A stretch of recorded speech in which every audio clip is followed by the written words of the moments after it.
Selamat siang para penonton, selamat sore, selamat pagi bagi kalian yang menonton video kita sekarang ini. Sekarang saya dan teman-teman saya akan menjelaskan tentang modernisasi Museum Affandi Yogyakarta. Saya Rakai Anandi Mardika. Saya Hubertus Nova Yudhistira. Dan saya Zolihans Frankel. Sini kami akan mempresentasikan tentang proyek modernisasi kami. Nah, yang pertama itu objeknya kita akan kita akan mengembangkan sebuah museum yang ada di Yogyakarta, yakni Museum Affandi. Museum ini terletak di Jalan Laksda Adi Sucipto di pinggir jalan. Museum ini menempati lahan seluas 3.500 meter persegi yang terdiri atas bangunan-bangunan, di 4 bangunan.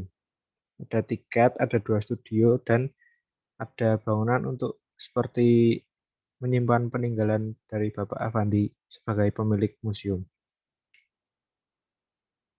Lalu kita lanjut, ini adalah gambar fisik dari museum tersebut.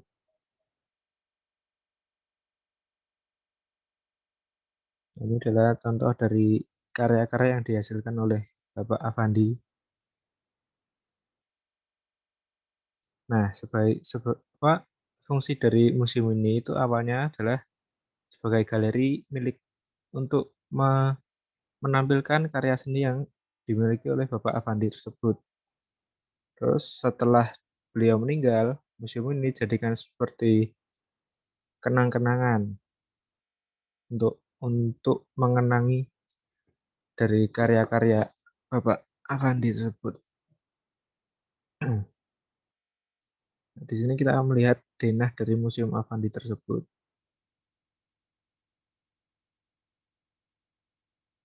Lanjutkan.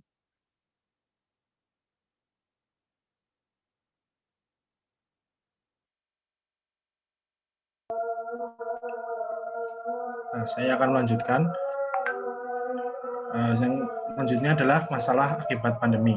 Jadi kan kita tahu ya, karena adanya pandemi, kita harus pakai masker, jaga jarak, terus tidak boleh berkerumun. Nah, karena itu banyak tempat yang mengalami perubahan, ada tempat yang harus tutup karena memang tidak bisa buka. Nah, salah satunya adalah Museum Affandi, di mana sekarang tidak bisa menerima turis, baik lokal maupun internasional, yang disebabkan karena pandemi ini, karena harus menghindari kerumunan.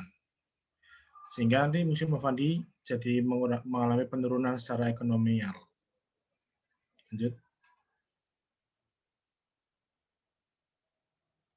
Nah, ini bisa dilihat pada webnya Museum Affandi, mereka melakukan tutup sementara dan tidak menerima pengunjung. Lanjut.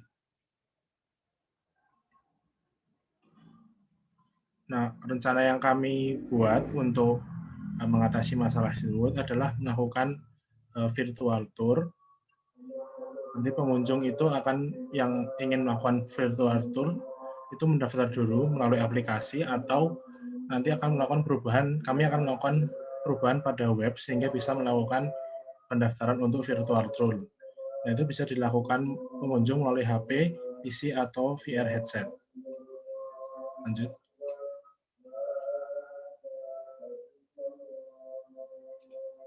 Ini pemesanannya. Nah, itu nanti pengunjung mengunjungi website atau aplikasi, terus memilih jam kunjung, serta nanti paket kunjungan. Nanti seperti order di film bioskop. Setelah itu nanti akan dikirim link dan kredensial atau password, sehingga hanya pengunjung yang sudah memesan yang bisa mengakses robot untuk melakukan virtual tour. Lanjut.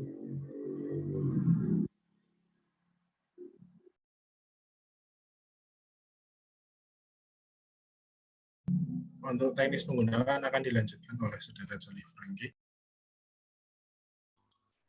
Baik, untuk teknis penggunaannya sendiri, di mana setelah pengguna memesan tiket, pengguna itu dapat masuk atau login menggunakan kredensial yang sudah diberikan pada saat pemesanan.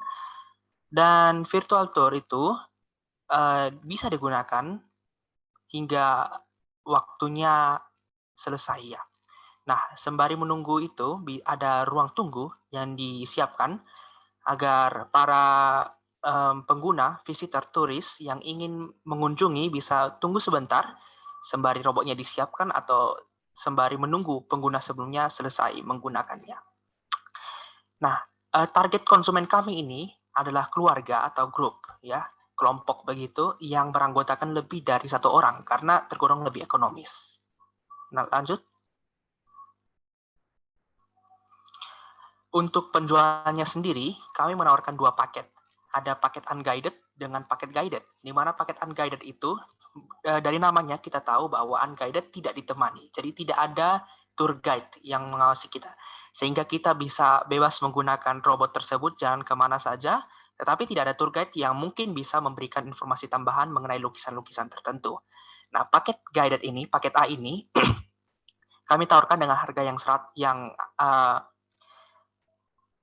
yang berkisar Rp175.000 per jam. Kemudian ada paket yang B, yaitu paket guided yang menggunakan tour guide.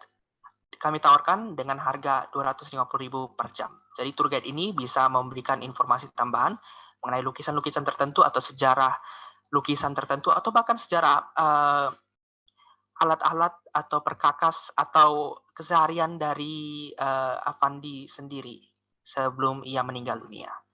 Kita lanjut ke slide selanjutnya. Di slide ini kami tampilkan robot bergerak yang kami gagas. Ya, sederhana saja, ini merupakan purwarupa atau prototipe dari robot yang bisa dikembangkan selanjutnya. Jadi robot ini hanya memerlukan 1 tiang, kemudian ada papan alas di bagian bawahnya dan 4 buah roda untuk bisa bergerak. Nah, diperlukan juga monitor layar sentuh ya, agar bisa mengatur robotnya atau agar bisa berkomunikasi dengan pengguna ya. Jadi pengguna bisa berkomunikasi dengan tour guide dan tour guide juga bisa berkomunikasi dengan pengguna dengan menggunakan monitor layar sentuh tersebut. Kemudian di paling atas dari robot ini kami hadirkan kamera 360 derajat agar para wisatawan, para pengguna bisa melihat sekeliling mereka secara lengkap ya. Lanjut.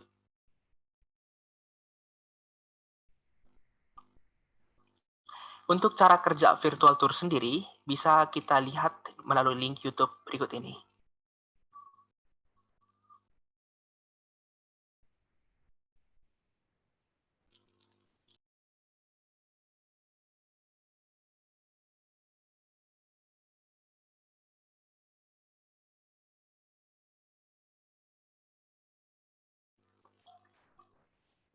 Jadi ini seperti begini cara kerja kami, cara kerja robotnya.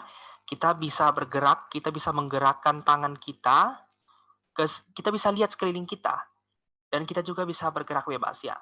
Tentu ini namanya video YouTube sehingga tidak bisa bergerak maju mundur dengan bebas, tetapi seperti beginilah kita bisa melihat sekeliling kita dengan bebas tanpa harus memutar, harus meminta robot untuk melakukan segala macam hal.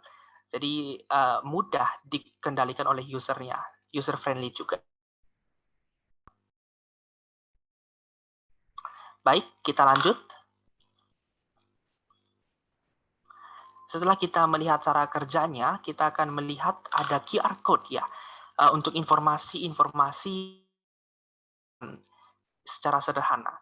QR code ini kami rencanakan akan dipasang di bagian bawah atau bagian samping ya, di tempat mana yang bisa dipasangkan QR code dan bisa di-scan dengan mudah oleh para robot. Dalam contoh ini kami meletakkan QR code-nya tepat di bawah lukisan, di mana kode QR ini bisa dipindai dengan robot menggunakan sensor atau bisa dipindai oleh robot dengan menggunakan kamera 360 derajat tersebut. Lanjut.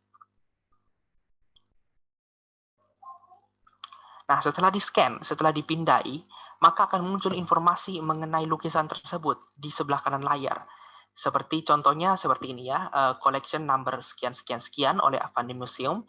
Judulnya di bawah itu, kemudian dilukis kapan, dirilis ke publiknya kapan, dan siapa yang melukisnya.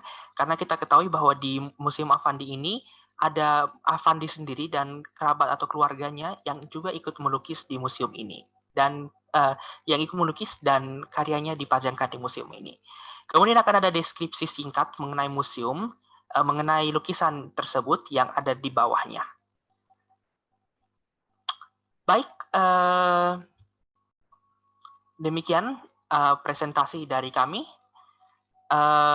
Kami mengharapkan bahwa Bapak Ibu bisa memberikan kami dana yang secukupnya agar kami dapat melakukan modernisasi ini dan bisa berguna juga bagi museum dan juga bagi semua pengunjung yang akan datang mengunjungi museum, karena kita masih ada di masa pandemi, sehingga hal ini sangat membantu keuangan museum dan juga sangat membantu para wisatawan yang ingin datang melihat karya-karya Affandi yang luar biasa. Sekian dan terima kasih. Terima kasih sudah menonton. Terima kasih sudah menonton.